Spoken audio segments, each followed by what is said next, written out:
Last time out on SailGP, there was drama in Auckland, and we're going to get into it.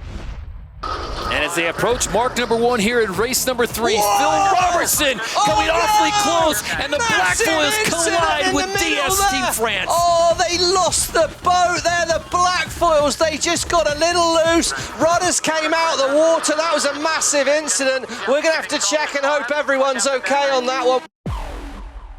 And I'm now joined by my colleagues, former Emirates GBR athlete Hannah Diamond and Olympian Stevie Morrison. All right, Hannah, we'll start with you. That incident was amazing. Luckily, everyone turned out to be okay, some serious injuries, but nothing that's going to carry forward too long. What was your takeaway?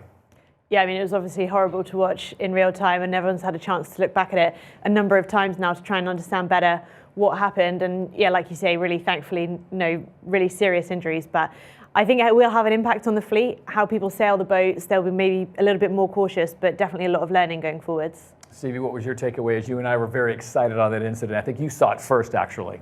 Yeah, I mean, you know, that leg to mark 1's fast, isn't it? It's really, really fast, and these are racers. They want to push things hard, and the reality is if you're racing and you're pushing things around the limit and around the edge, occasionally you can go over it, and I think, unfortunately, that happened.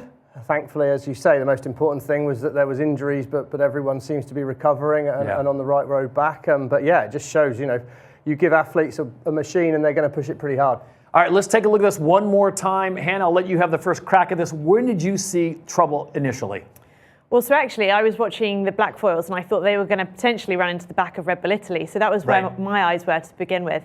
But you can definitely see them riding pretty high on the foil, and then, you know, Quentin and Delapierre on DS Team France just took as much avoiding action as possible, but so little time to react to this.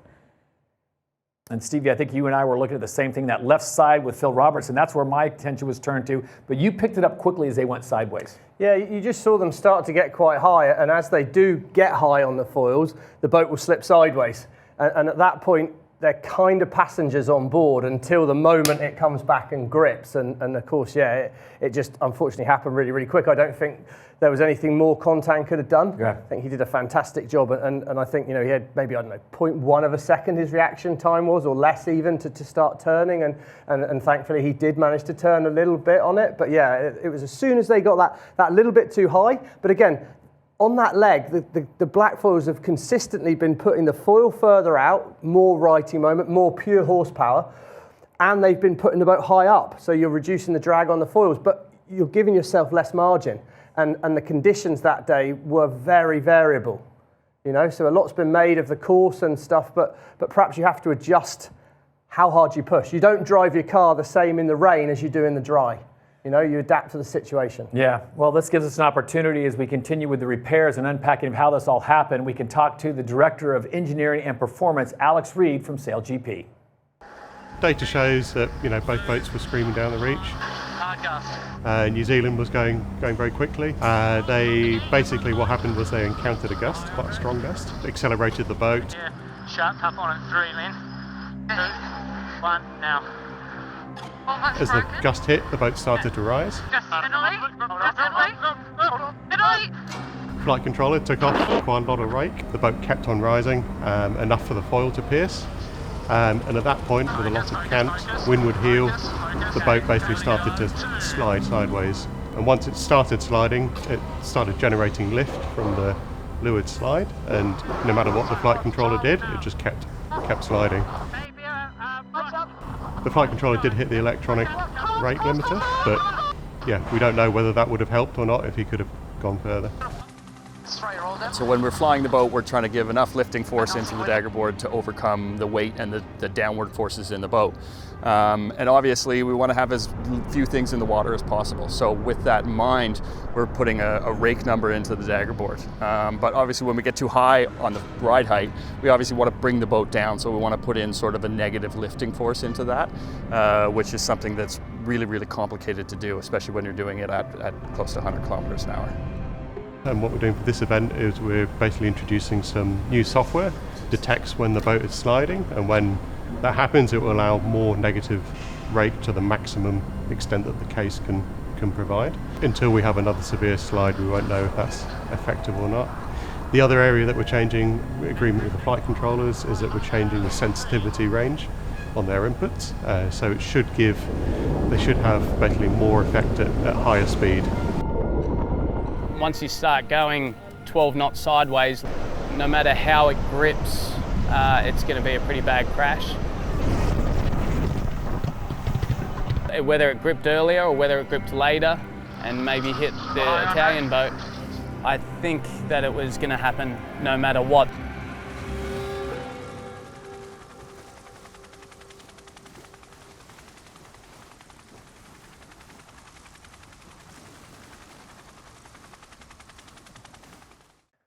All right, so Stevie, obviously DS Team France and the Blackfoils of New Zealand will not be racing this weekend. What do we know about the rebuild and how long it's going to take to get them back on the water?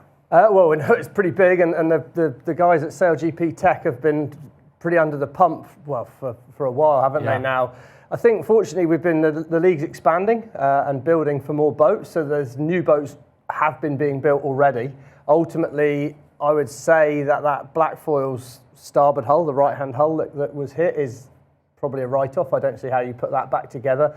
The beams are going to be needed, but the port hull of the Blackfoils is pretty good. The French need a port hull. So my thought is that by Rio, the French boat will probably be back together. I'd imagine they'll end up going with the French boat first, as it was sort of, they were not at fault in the incident.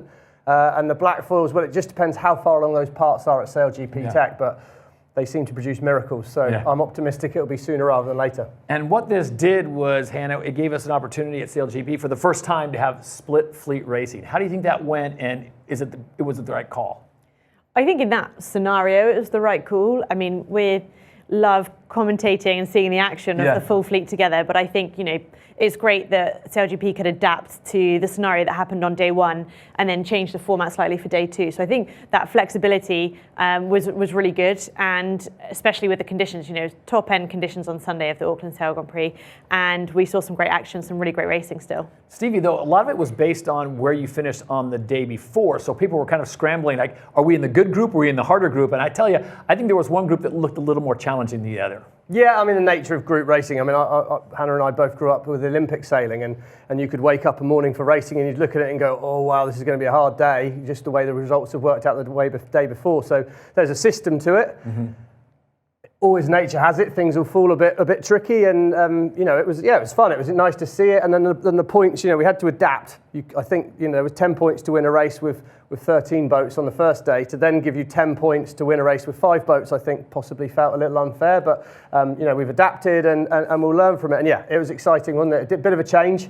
It certainly relaxed my heart rate coming into gate 2. That is for sure. Less boats coming in at gate 2, but we still saw the Italians have a big skid pushing too hard. I think as soon as you give high-level performing athletes, they're going to push as hard as they can. And Hannah, it did make our jobs a little easier with just half the boats out on the water. Yeah, I mean, there's definitely more space on the course, which makes the nature of the racing a little bit different.